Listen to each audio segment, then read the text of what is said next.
E aí, galera, vamos para mais um capítulo 8 do livro Pecados Intocáveis. E o tema de hoje é ansiedade e frustração. Que tema maravilhoso que eu creio que vai ser. Mas antes, vamos orar junto para iniciar essa leitura? Já prepara aquele fundo musical que você gosta e a gente vai iniciar aqui. Senhor, obrigada, Pai. Vamos absorver tudo aquilo que é verdadeiro, tudo que realmente é do seu reino, que vai fazer diferença para nós. Nos ajude, Pai, a combater qualquer ansiedade na nossa vida e frustração. E que também possamos ser frutos para outras pessoas, que venhamos ser instrumentos em Suas mãos. E obrigada, Pai, fique conosco nessa leitura. Amém. Então vamos lá. A vida é quase sempre difícil e muitas vezes é dolorosa.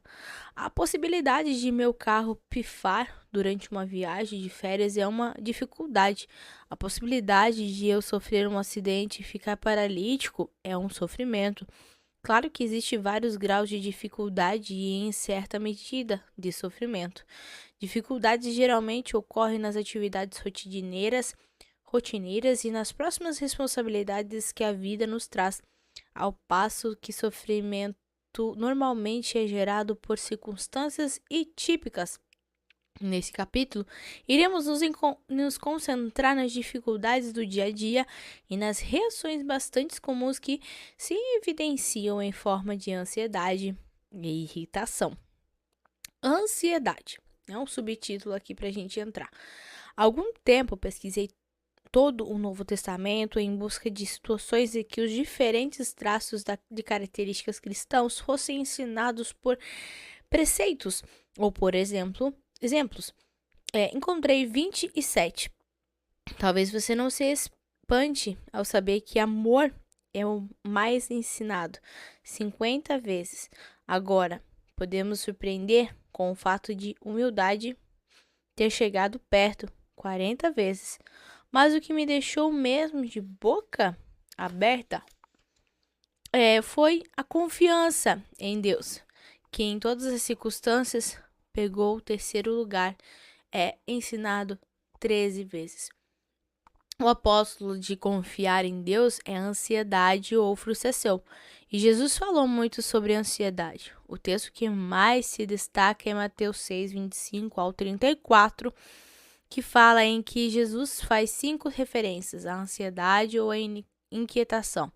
Não devemos ficar ansiosos com o que iremos comer, beber ou vestir, e nem mesmo com as circunstâncias desconhecidas do amanhã.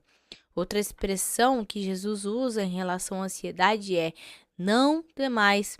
Isso está em Mateus 10, 31 e Lucas 12, 7. Paulo repete essa admoestação contra a ansiedade quando diz em Filipenses 4:6: não andeis ansiosos por coisa alguma. E Pedro acrescenta: lançando sobre ele toda a vossa ansiedade, pois ele tem cuidado de vós. 1 Pedro 5:7.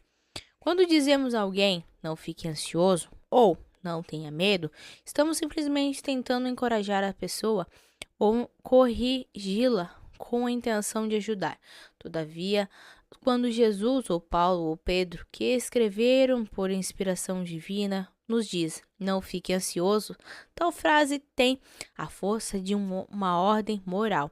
Ou seja, a vontade moral de Deus é que não vivamos ansiosos. Ou, sendo mais explícito, ansiedade é pecado. Ansiedade é pecado por 2 motivos. Primeiro, como já mencionei, é falta de confiança em Deus. Em Mateus 6, 25, 34, Jesus argumenta que se o Pai Celeste cuida das aves dos céus e dos lírios do campo, não irá cuidar ainda mais de nós, de nossas necessidades? E Pedro disse que a razão que... Agora me perdi. Razão para lançarmos, me encontrei, nossas ansiedades em Deus é que Ele se importa conosco.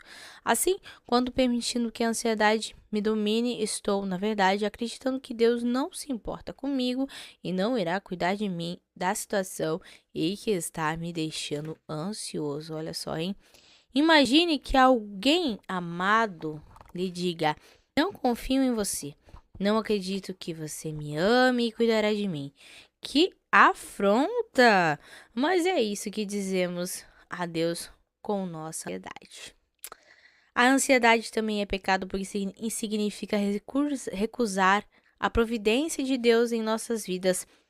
A providência divina pode ser definida simplesmente como Deus orquestrando todas as circunstâncias e eventos do universo para a sua glória e para o benefício de seu povo. Alguns cristãos têm dificuldade de aceitar que Deus realmente controla todos os eventos e circunstâncias. Até aqueles que acreditam muitas vezes perdem de vista essa gloriosa verdade. Em vez de crermos, somos propensos a nos concentrar na que elas estão sob controle soberano de Deus. Tenho de confiar que a ansiedade é uma das minhas tentações mais persistentes. Não que eu viva com medo de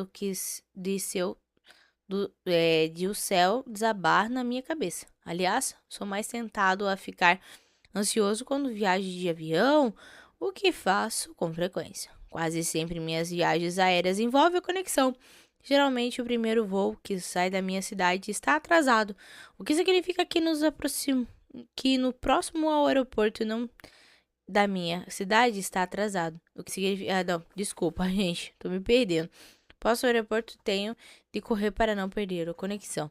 Assim, a tentação da ansiedade bate a porta. Será que vou conseguir fazer conexão?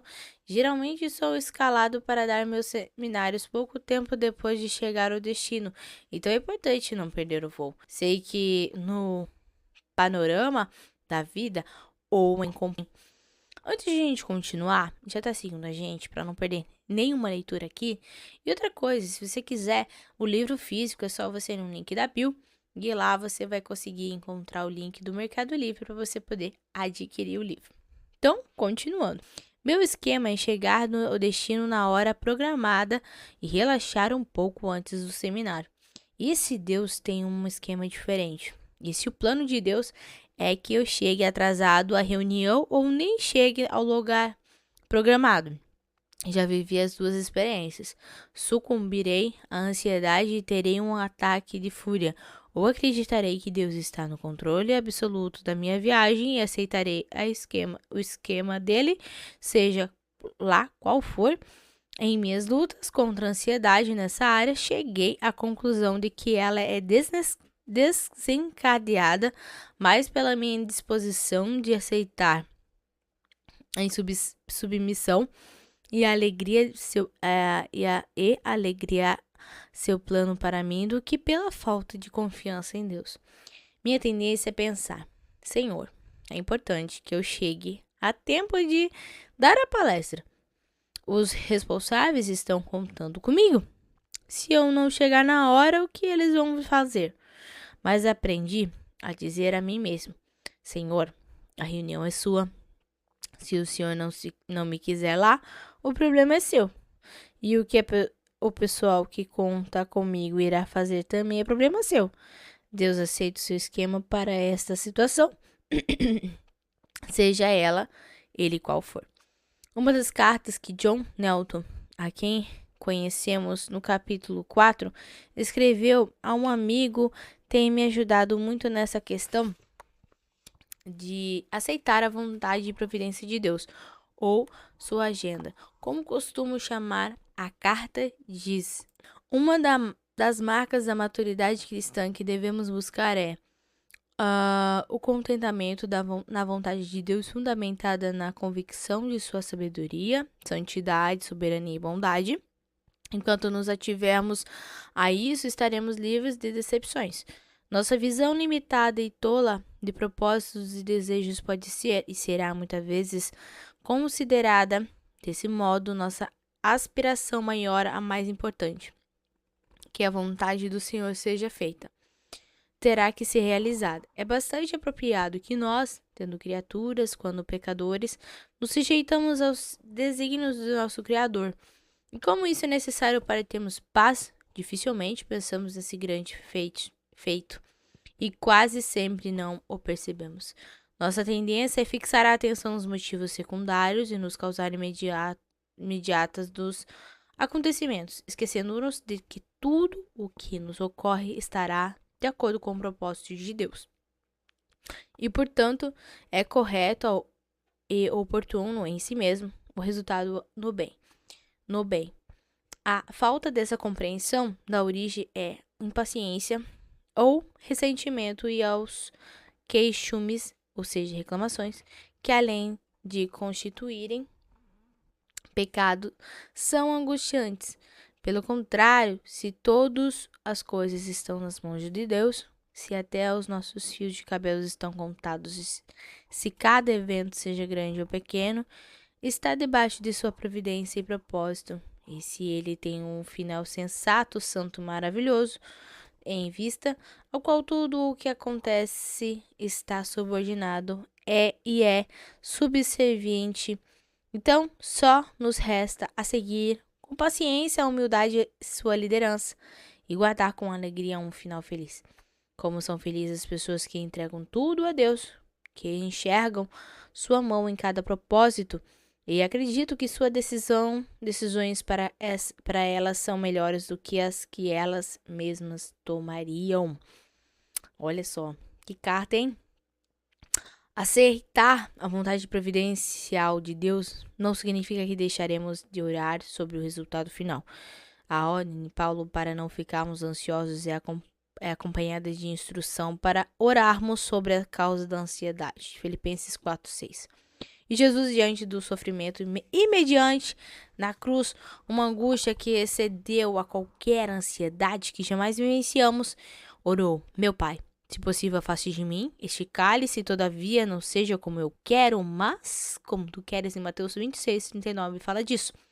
Assim, podemos orar por socorro e livramento numa situação que desencadeia nosso estado de ansiedade, mas devemos estar sempre prontos e aceitar a vontade providencial de Deus e confiar que, não importa o resultado, sua vontade é melhor do que os nossos planos e desejos. Talvez você não seja tentado à ansiedade com mesmas frequências que eu, mas se for o caso, você sabe reconhecer as circunstâncias que os deixam ansiosos? Como eu, você se frustra quando a vontade providencial de Deus é diferente daquilo que você planejou? Se isso acontece, incentivo você a memorizar e usar em oração alguns dos versículos que mencionei neste capítulo, especialmente em conexão com quaisquer situações recorrentes que lhe provoquem ansiedade. Acima de tudo, peça que Deus lhe dê fé para crer que a vontade providencial dele para você é fruto de sua sabedoria infinita e bondade, e tem por objetivo o seu bem. Peça então que Deus lhe dê um coração submisso à vontade dele quando ela for contrária aos seus planos. Agora vamos para preocupações, né? Já fomos falando sobre ansiedade, agora vamos para preocupações. Bom, preocupação é sinônimo de ansiedade. Embora algumas traduções de Mateus 6:25-34 use as palavras de ansiedade, da nova versão internacional, usa o verbo preocupar-se. Todavia, o uso popular geralmente associa a preocupação a uma dificuldade de longo prazo ou uma situação dolorosa, sem solução aparente. São essas circunstâncias que normalmente provocam insônia e nos fazem passar a noite preocupados com o que fazer, mesmo sabendo que não podemos fazer nada. Por exemplo, alguns de meus amigos têm filhos adultos com deficiência física ou mental. Esses amigos passam noites em claros, preocupados com o futuro dos filhos depois de que os seus pais morrerem. Mesmo que o dinheiro não fosse um fator, é que meus amigos perguntam que não quer calar é: quem cuidará de meus filhos?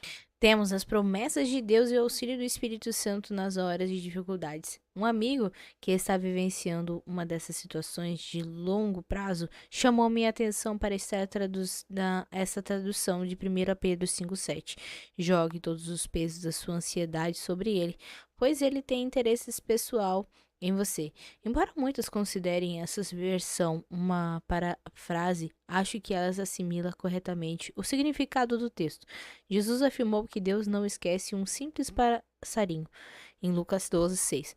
Pensando assim, será que Deus não cuidará muito mais do que você é filho dele?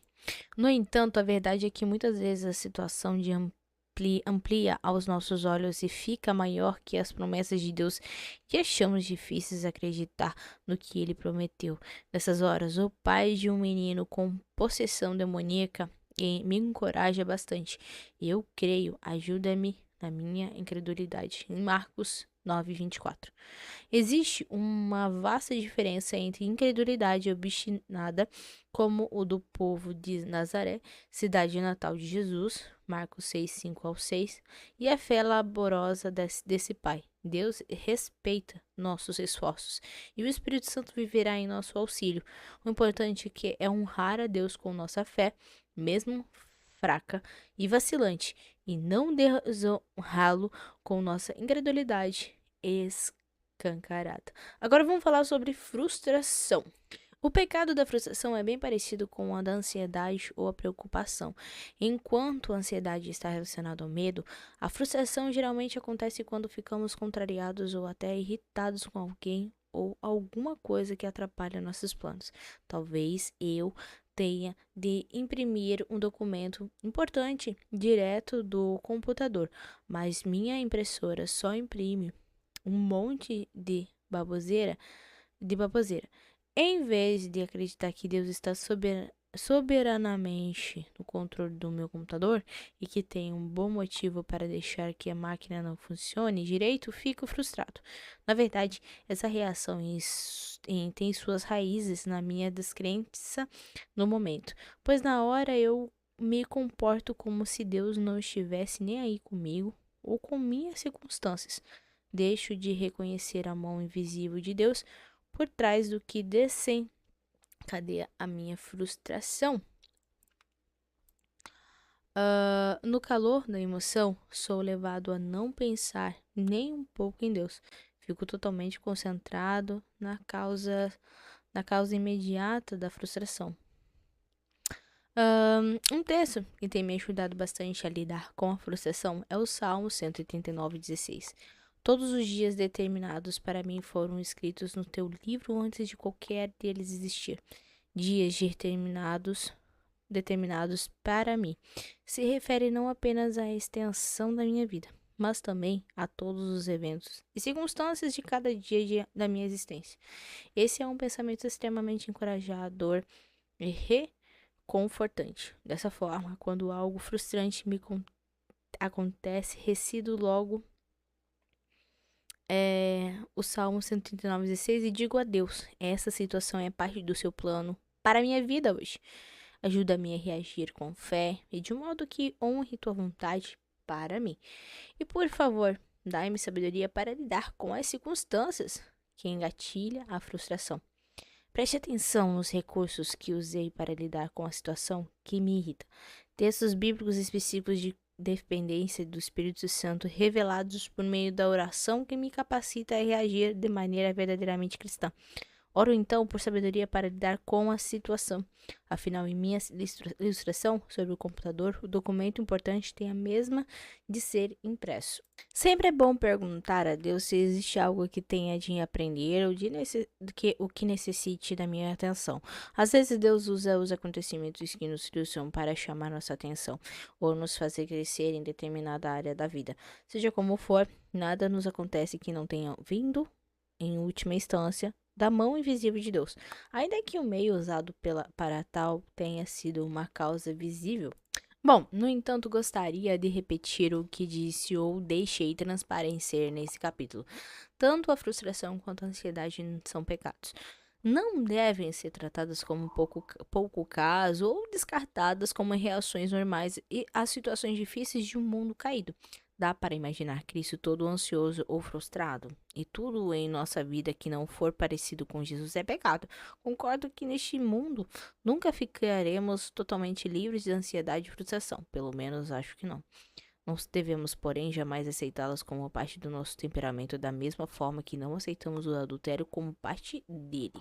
E chegando ao final, tenha em mente que, embora a ansiedade e a frustração não sejam tão graves quanto o adultério, continuam sendo pecado.